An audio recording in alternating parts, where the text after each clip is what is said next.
Member Srimati Supriya Suleji. Thank you, sir. I stand here to speak on the budget. As Professor Saugata Roy at length talked about the fiscal deficit, the way the economy has contracted, I remember since the last 4 or 5 years continuously, every speech that he makes, which we all eagerly listen to, he's been talking about this government selling the family silver, and consistently, even before the COVID crisis happened, this new word of the V-shaped economy is something new that we have heard in this government. And plus the economy which has contracted is actually been a huge blow, even before. So COVID really added to all the bad policies which were taken by this government. So it's very unfortunate that we are through this challenge. The whole world is going through this challenge. But India is, of course, economically suffering now because of several of these decisions taken by this government. I always try and speak on the subject. But today, with your permission, sir, I'm going to speak a little bit out of the subject because the Honorable Prime Minister talked about our party's leader today. I could have easily got up and heckled him, but from the culture that I come from and the party rules and regulations, we are not allowed to heckle. And NCP never heckles. It's not that heckling is wrong. I'm not getting into the morality of it. But I would like to put some documents and facts on the paper. Here, the Honorable Prime Minister, with high regard, even if he is a member of the BJP, he is India's Prime Minister today. And when he says something on the floor of the House, we must all take it very seriously. He talked about a letter and reflected to a letter of Mr. Pawar. He's written to various state chief ministers at that time when he was the agriculture minister. I won't repeat the words which the Honorable Prime Minister has written, but I would let the 4 lines which the Honorable Prime Minister did not read is what I'm going to read. After the Honorable Prime Minister's where he stopped, it says, I may mention that the Ministry of Agriculture has circulated a draft model APMC rules 2007 to all the states for their guidance and adoption as appropriate. Their guidance. So that must be noticed. And I wish to draw your personal attention to this matter to considerable importance of the agriculture sector and well-being of the farmers, and request that suitable direction may be given for the necessary steps without further delays. This is what the original entire letter says. But I would, with full humility, like to bring something to notice because he used the word U-turn. So I would like to just highlight and just take 2 minutes of the U-turns of this government. So GST was brought in by Honorable Manmohan Singh ji. If please, I stand corrected that time the Gujarat Chief Minister had objected to the GST. We brought in the RTI, we brought in the food security, we as in the UPA government, the right to education, NREGA, the new corporate law, the company bill, the DTC, the Aadhaar, the land acquisition.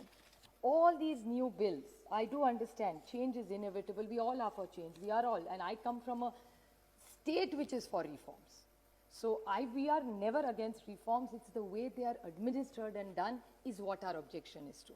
And while I read out this GST, RTI, food security, RT, NREGA, all these when we got, all these were moved by the Honorable Prime Minister then, Sri Manmohan Singh ji, who was absolutely a team player. It went through the standing committee. Every stakeholder was invited. Feedback was taken, and only then all these laws were made. I would like to talk about a U-turn for this government.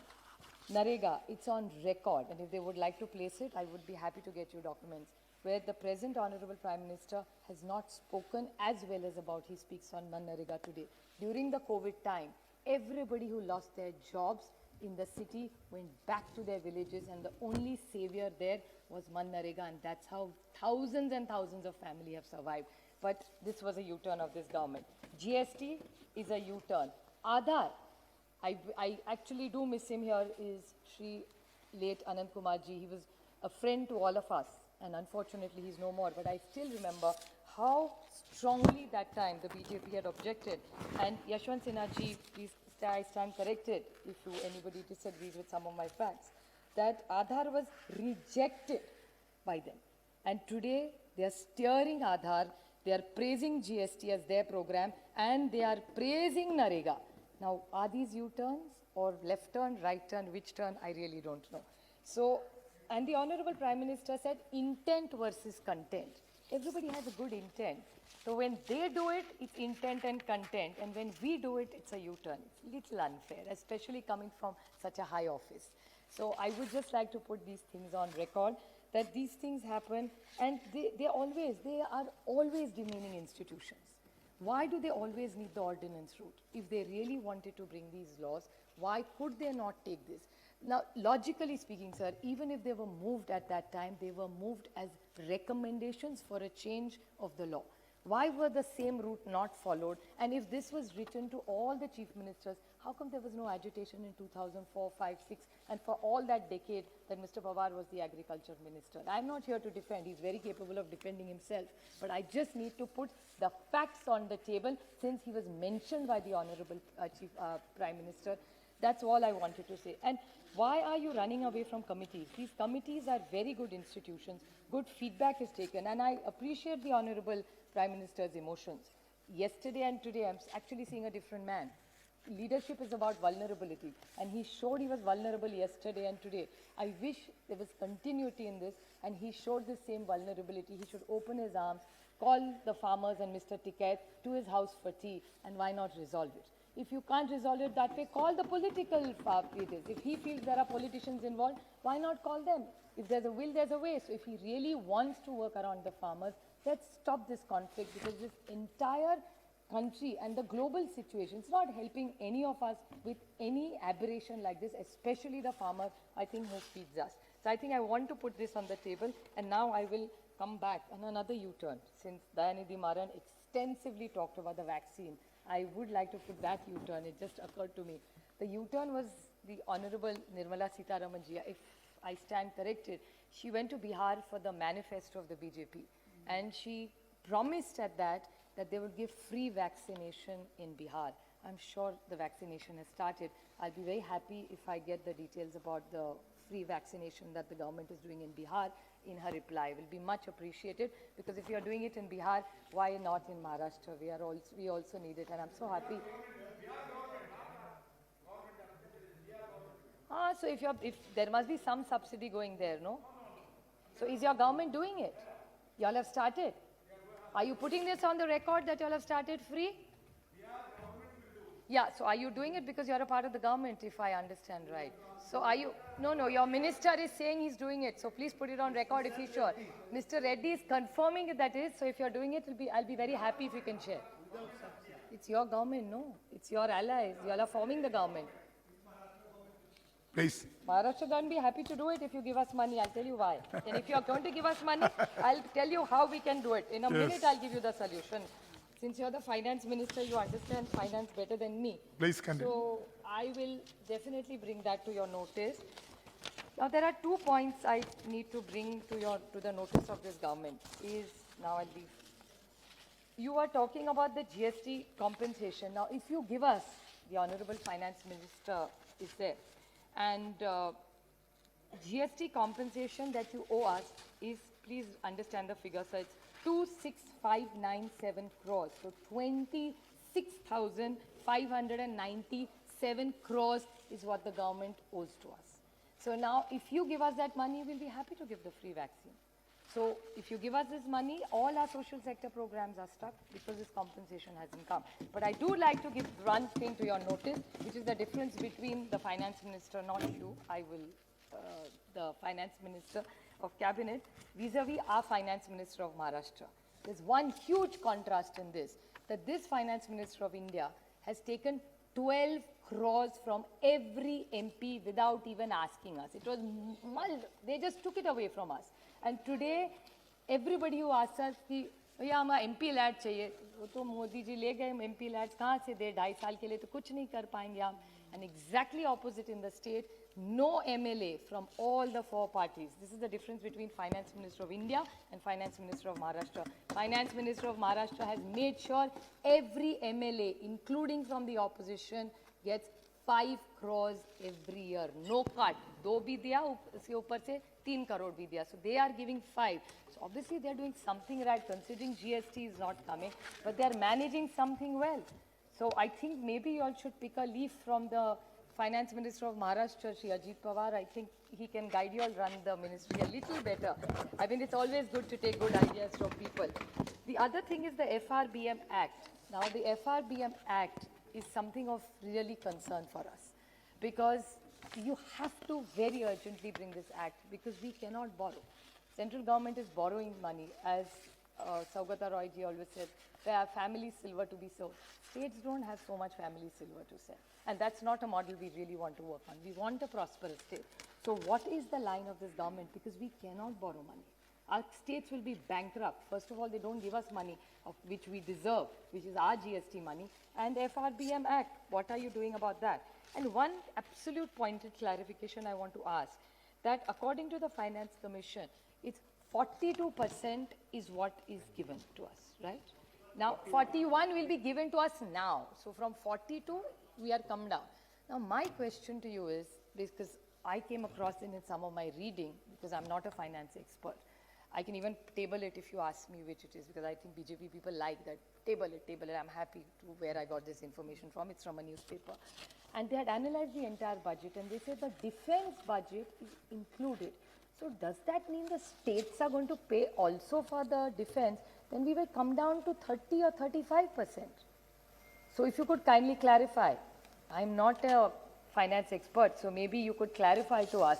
So you will not give us our GST money, this FRBM Act, so we cannot borrow, and we have to pay for the defense of this country. Then what are the states left to it? And this is what you talk about cooperative federalism. Is this where we really stand? Is this how the states are going to work? Or is there a Raja game plan where the states will be so weak that they'll be completely dependent on you? So I really don't know what this government is thinking about. Want to say something? So I really need to know what it is. Another U-turn of this government is the PMC bank issue. Now the PMC bank issue, you got a Banking Regulation Act. And I remember, I quote the Honorable Finance Minister, she promised me on the floor of this house that she will help the PMC bank, and that's why she has got this regulation, just to help PMC banks. Nothing has happened about it. They've got two banks which they are helping, but PMC bank, which is very unfair. These are poor people struggling. This is their own hard-earned money, and this government is doing nothing, and I'm putting it on the record that they had got this change in this law, but they've done nothing for it. So this is another U-turn for them. About non-performing assets, jobs, every time, which I think Arvind Savantji extensively talked about. IBC, what have you achieved by it? Even in my speech that time I had said, liquidation is not the solution, resolution. Let's try and make them run better. Get professional help and run them effectively. So this is another thing which I need a clarification, because according to the minister's reply in Lok Sabha, it says 55% of the money is not recovered and given as a haircut to NPA banks. How much money through this has got, it's lost. So I don't know why are you going constantly by this liquidation route. Mudra loans. Now Mudra loans, there is so much mixed reaction. So I really don't know what the truth this government is saying. They were for 1920, 2021, there's no data available. Whatever questions were asked were only up to 19. So why is no data coming after that? Non-utilization of cess revenue, another way to ill-treat the states. You collect all the cess, nothing comes to us. Now there's a new agriculture cess. That also won't come to us. So, and the CAG has not flattered this government at all about the cess that is collected. Lakhs, let me give you the exact number. It's a question to Anurag Thakurji by Ms. Ramya Haridas, in which he has said that the entire cess is not even spent. And the CAG report says that whatever monies have come, according to the CAG, more than just 2 minutes, last 2 minutes. Please come. More than rupees 2.18 lakh crores collected by central government assessed for specific purposes as education, sanitation, infrastructure has either not fully been transferred to the dedicated fund or remains unutilized. This is what the CAG is saying. So I think you owe it to the states. You don't even give it to the states. You also don't use it. So where is the money going? There is absolutely, you talk about transparency, and the Honorable Prime Minister talked about it. Talking about health, or talking about, you talked about health. Yesterday, Prakash Zavadekar ji, I think Tejasvi Surya is in the house. It was his question that he asked. And Honorable Prakash Zavadekar ji answered, and he said, oh, it's a continuous process. Monies will keep coming. There's nothing in the budget. And he said 600 crores is more than enough for students' education, online education. How much money really went, even to JNK? There was no 4G available, so how did the kids study? So 600 crores is clearly not enough. I think all of us are aware that this online education, and in your government's new education policy emphasizes on doubling the government's expenditure for education. You have reduced it. You haven't doubled it. So whether it goes about healthcare, I won't take too much time and repeat any of my points, be it nutrition. One last point I will want to bring to the notice of this government, which also my colleague Krishna brought to my notice. He says the NBFCs, there are online organizations which reach out to you to give loans. This is a real serious issue. It's not really only about the budget. And there is something called cashbean.in, which pop up on your mobile phone, and you can get a loan.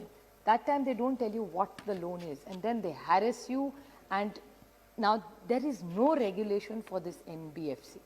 So what is this government going to do about this? And these pop-ups are going to come, repayments, and they have the company size. I am not concerned about what the name of the company. There may be many companies. It's not a personal thing at all.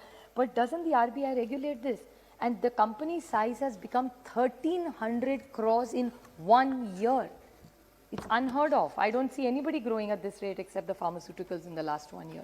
So I request the Honorable Finance Minister to look into these NBFCs which are coming. Sir, it's a challenging year, I do understand. And I do understand the Finance Minister has had his own challenges with COVID. They are trying to make it as positive and happy as it is, but the situation on the ground is exceptionally grim.